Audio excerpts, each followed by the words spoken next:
When does influence become manipulation? In this video, I'm going to answer that question. I'm going to define influence, define manipulation, and give you 3 questions to ask yourself to make sure that you don't manipulate others. Here we go.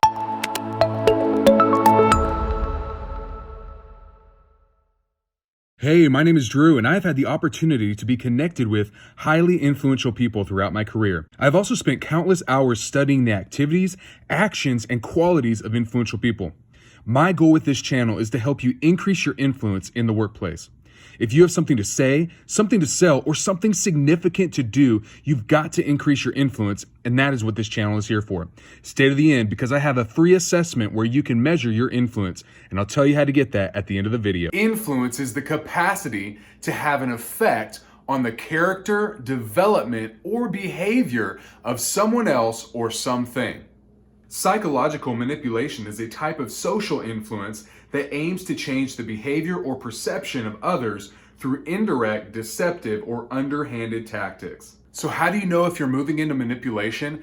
I've got 3 questions you can ask yourself. Question number 1, why am I doing this? Motives do matter. Here's my used car salesman story. Many years ago, my wife and I went on a used car lot, and we were looking for a truck for me. And the first salesman that walked up to us, he was the type that you felt sorry for. He had been laid off from his regular employment, and now he was selling used vehicles. And we found the vehicle we liked at a price that we liked, and now it was time for us to go in the office. Well, now they switched up the salesman on us, and it was a young, rabid wolf of a used car salesman. And we get in there, and he's cold, he's curt, he's tight-lipped. And when he gives us the price is now $2,000 more than it was with the other guy, the nice guy. And I said, hey, that's $2,000 more than what the other guy told us. And he looked at me and he said, is it not worth it? I was caught in the corner here, right? Because I thought, absolutely it's worth it. But hey, we were told that it was $2,000 less. Now, my wife that was much better at these interactions when we were younger, she said, let's get up, let's get out of here. We're not gonna stay and do this. And I was just thinking in my head, I want that truck though, right? I was ready to be manipulated into getting that truck. You've got to ask yourself, why am I doing this? And for that guy, he was doing it because he wanted to make a sale. He didn't care about me. He wasn't trying to serve me. He was just trying to serve himself. If you're only trying to serve yourself, you have to be very aware of what you're doing, and you can very easily move into manipulation. Question number 2, is this true? Now, if you're watching this video, you probably found yourself in a situation where you're kind of questioning your motives and you're saying, am I influencing someone or am I manipulating someone? Or maybe you're asking, am I being manipulated or am I being influenced? And let me share you a practice that I use when I lead team meetings. And it's something that I train folks that I do leadership training for in their organizations.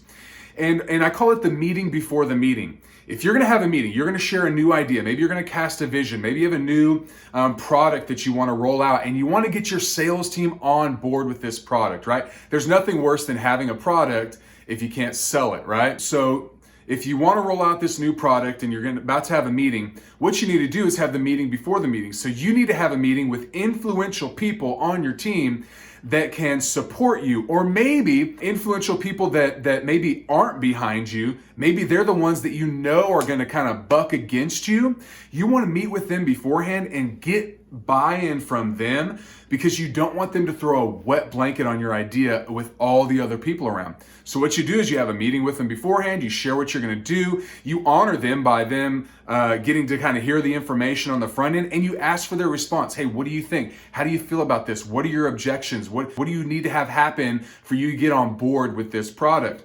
And the ones that you already know are behind you, they got your back, they're gonna support you, they're gonna say, hey, I got it, I got your back. And actually, I even have a story of how we did a similar product at another organization I was at a few years back, and I think this is gonna be amazing. In that moment, you tell that person, you say, hey, if I call on you, can you share that story to kind of support what I'm doing here? They say, yes, awesome. You talk to the other person, the person that you know maybe is going to be against you and be counter to you. Ask them, what do you need to get on board with this new product? They share, hey, I need you to make some tweaks here, make some changes here. And as long as you can accommodate them and it's not going to mess up what you're planning, seek to accommodate them and say, hey, so if I do this, you'll be behind me in the meeting? And they go, yeah, I'll be behind you. I can get behind that. All right, great. So then you have that meeting, you call on your friend, they share the story. The other people in the room don't see the guy that they know has major influence and is usually coming against your ideas. They see him getting on board or her getting on board. Bam, now you've influenced the room. And some people might ask, now, is that manipulating? What is it? No, that's influencing. That's being strategic in how you roll out a plan, a product, a vision for your organization. That's being strategic and getting the influencers that are in your organization on board beforehand so that you have the best possible outcome with that new product, that vision, that idea that you're bringing to the table. Not manipulation, strategic influence. And the third question you have to ask yourself when you're trying to figure out, am I influencing someone or am I manipulating them? The third question is this a win-win situation or is this a win-lose situation?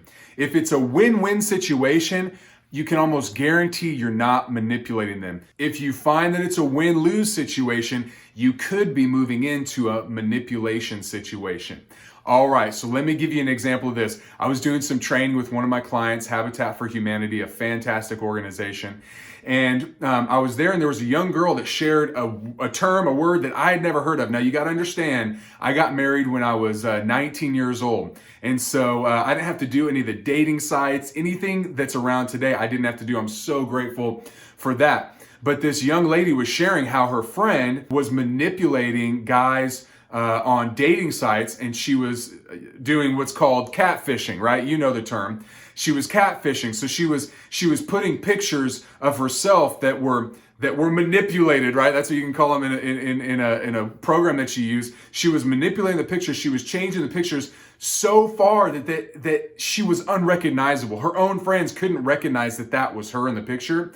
And then she's totally upset when she gets together with these guys. They get on a date and they're like, what? And they don't want to go on a second date. Why? Because they got duped.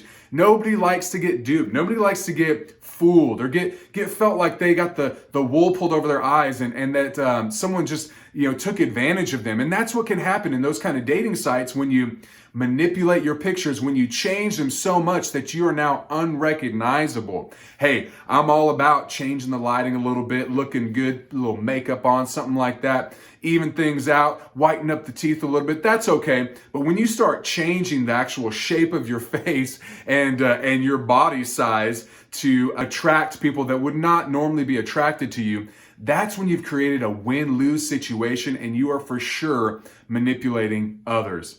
And that's not what we want to do. So when you are putting together a resume, you're preparing for an interview or getting ready to influence a decision maker in your organization, you got to ask yourself the three questions. Why am I doing this?